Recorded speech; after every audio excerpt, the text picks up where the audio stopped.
Welcome back, everyone. We are now on to prerequisite multiplication and division. So we're going to go over some basic rules for this, and then I'll maybe show you an example on the back quickly, and then let you guys roll with it. So again, there are some links up here that if you would like, feel free to access on the web page. Click on there. It'll help you out, give you some extra resources if you need be. But let's take a look. If the signs are the same, multiply the numbers, and the answer will be positive, okay? So if you're multiplying things together, 4 times 12, for example, gives you 48. Positive and positive, your answer will end up being positive. Now, the same works even if you have two negatives. Negative 5 times negative 2 gives you a positive 10 because the negatives will cancel out. All right? This works for multiplication as well as division. Now, if the signs are different, multiply the numbers and the answer will always be negative. Okay? So negative 7 times 10, you can do your multiplication. 7 and 10 gives you 70, and because one of them is negative, one's positive, your end answer would be negative. 9 times negative 11, again, regardless of which one's larger, if it's just one's positive, one's negative, your outcome will be negative. Okay, 9 and 11 give you 99. There you go. A little bit of rules for distributive property. Okay, now the product, as we take a look through this again, another resource for you guys if you'd like to. Here's a link that you can go to which will give you some additional resources.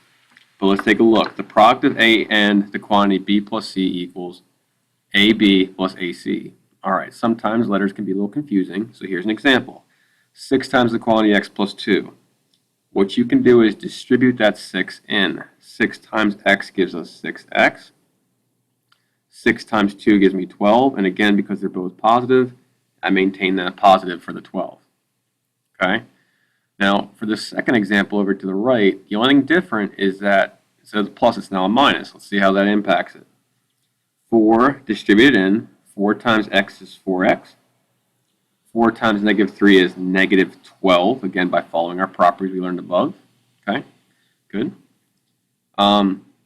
What we notice here is that the A is not in front but behind my quantity. Well, it still works that I can take this A and distribute it in.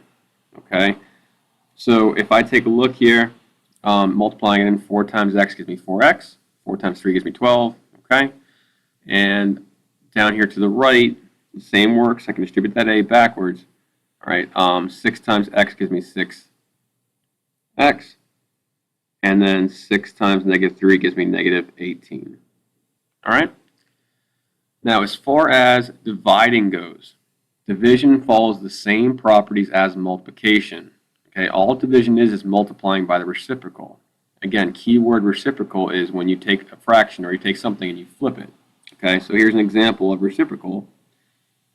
If I had, say, 1/2, the reciprocal would be 2. You're taking it and you're flipping it upside down. All right. So let's flip to our back page.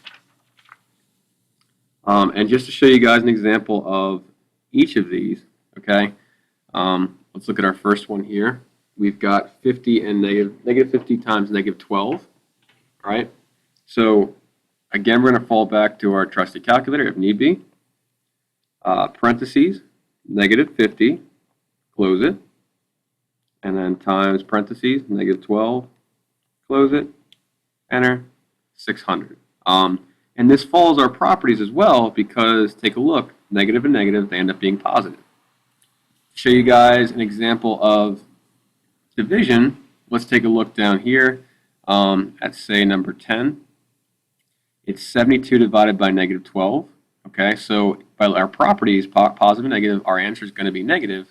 Well, let's take a look here. 72 divided by negative 12